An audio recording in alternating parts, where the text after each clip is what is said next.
அவன் தங்கி இருக்கிற அந்த தேசத்துல மகா பெரியவன் யாரு? ஈசாக்கு. கீழ்ப்படிந்தான். பெற்றவர்களுக்கும் கீழ்ப்படியணும், கர்த்தருக்கும் கீழ்ப்படிந்திருக்கணும். அவனுக்கு ஆட்டு மதியம் மாட்டு மதியம் அநேக பணிவிடைக்காரரும் இருந்ததுனால பெலிஸ்தர் என்ன பண்றாங்க? அவன் மேல பொறாமப்பட்டாங்க. அவன் யோசிப்பு மேலேயும் என்ன வந்துச்சு? பொறாமை. ஈசாக்கு மேலேயும் என்ன வருது? பொறாமை வருது. ஆனா என்ன செய்யறாரு? அதுக்கு கீழே எல்லாம் வாட்சிக்கும் பொழுது பொறாமப்பட்டதுனால என்ன பண்றாங்கன்னா அவனுடைய வேலைக்காரன் எடுத்துக்கிறவங்க எல்லாரும் மண்ணினால் நிரப்பி போட்டாங்க. அவனுடைய ஆசீர்வாதத்தை தடுக்கிறதுக்காக அந்த ஊற்றுக்களை எல்லாம் என்ன பண்றாங்க? மண்ணினால் நிரப்பி போட்டாங்க. அடுத்து இவர் என்ன பண்றாரு? அடுத்து தோண்டுகிறார், அங்க வாக்குவாதம். அடுத்து மறுபடியும் தோண்டுகிறார், அங்கேயும் வாக்குவாதம். கடைசியா என்ன பண்றாங்க?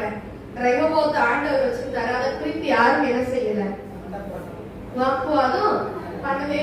இதை குறித்து காலையில ஒரு சீராய் நம்ம பார்த்துருந்தோம். நாம சொல்லுங்களேன்.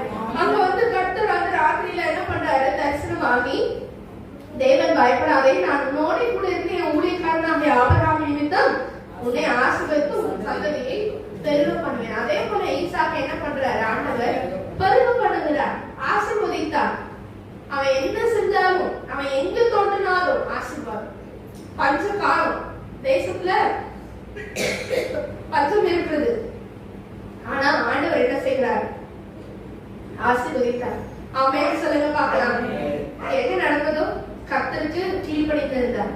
அதனால மத்தவங்க வந்து அழிக்கணும்னு நினைச்சாலும், மத்தவங்க இவன் ஆசீர்வாதமா இருக்கக்கூடாது, இவன் பெரியவனாயிட்டான், இவன் வளரக்கூடாது, வளர்ச்சியை தடை செய்யணும் நினைச்சாலும் கர்த்தர் ஈசாக்கோட இருந்து அவன் என்ன செஞ்சாலும் என்ன செய்யறாரு? வர வர விருத்தி அடைகிறான். ஆமென் சொல்லுங்க பார்க்கலாம். வர வர என்ன பண்றான்? விருத்தி அடை